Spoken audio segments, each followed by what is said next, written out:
All right, guys. Haven't posted on here in a long time, but I figure I'd give an update on 66 Mustang that I'm working on. I was trying to look online to see how a lot of people are doing rust repairs on the front frame rails, and I didn't find too much. But so here it is, 66 Mustang, and I've had it for a long time, but blew the motor on it. And when I tore the motor out, I figured it would be a good time to get around to some of the welding work that needs to be done to it. And if I go in here, I have put a Trans Am plate in here. So this typically it's not angled like this. Normally it's kind of flat, and actually it has a pocket right here that'll collect leaves, and over time, if you don't clean that out, it'll just gather leaves and rot, and they'll just rust that out completely in there. And I can share some photos, but that's exactly what happened to me. One day I went to replace a ball joint on this, jacked it up, took off the tire, and just noticed the top part of the frame rail was just complete hole. So anyway, what all it involved was basically I've replaced this side. Right now I'm in the process of now repairing this side. So if you go around here from the factory, it's spot welded, so you can drill out the spot welds, and it really helps to have an air hammer.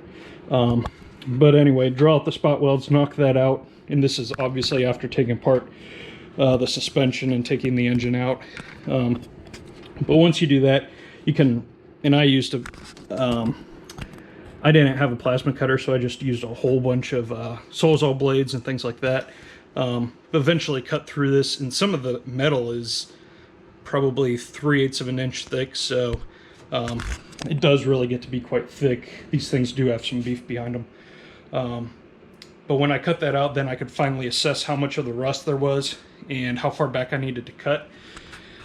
And this side, I've already cut it out back to where all the rust was and patched it.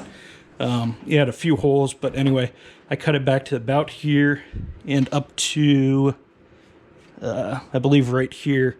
So I just cut out this rectangular piece, put a piece of, I think I used 12 or 14 gauge, I think 12 gauge, put that in there, welded it up, painted it, and then now I'm on the step of putting the new shock towers back in. So this is what I got from CJ Pony Parts. This is for the driver's side. And just to give you guys an idea of how this works, it sits on top of the frame rail. Well, actually, if you think about this as being the frame rail, it sits on top of it like that, and that's where, for me, all the leaves had collected. But so anyway, you can put that in there and start welding it in with spot welds. One little note of what to do first is I drilled these out, drilled out holes 4 in the bottom to weld it to, and no more different. This side that I have already completed, those welds are just going to go in here towards the top side. But anyway, a small little note of what else to do before you put it in. It's easier if you get these tabs and bend them up a little bit. Otherwise it can cause interference issues.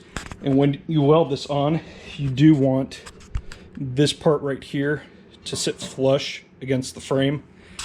And if I show you over here, there's the one that I did. It sits flush within the frame.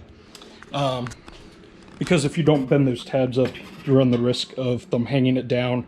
You weld the whole thing up and it's not where it's supposed to be. So the way this works is you can feed in along from the back, but having an air hammer is really nice to get this open. But it basically goes in between here, in between the frame rail and where it comes up here, and then the fender apron. So it kind of gets sandwiched in there, and it gets welded on from the back side. And when I do that, I've got a what's it called? A spring cover, or a shock tower cover that I tend to bolt in place. They get bolted on. I think 1, 2, 3, 4, 5, 6, 7, 8. I bolt that on just so that's in place of at least where it used to be on the fender apron. Make sure it's good and against the bottom of the frame rail. Probably put a couple tack welds in it just to hold it in place. And then, and then put on the remaining piece of it to make sure that it fits flush against the frame rail. And this is the other piece. So the way this comes is in 2 pieces, where you do have to spot weld that as well. And while I'm in here, I'm going to do a 1-inch Shelby drop on it, and should be good. I'll keep you guys updated.